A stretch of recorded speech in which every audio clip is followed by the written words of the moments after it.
জন্য জনসংযোগ করবে, সাইকেল র্যালি করবে, পদযাত্রা করবে, শহীদদের বাড়ি বাড়ি যাবে, বেলারিশ দাসের কাছে যাবে।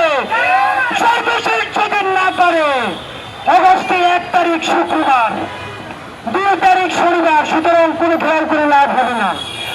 অগস্টের 3 তারিখ কাপড়ের কাপড় পরে কফিন নিয়ে সচিবালয়ে ঘেরাও করার জন্য কফিন মার্চ ঘোষণা করছি।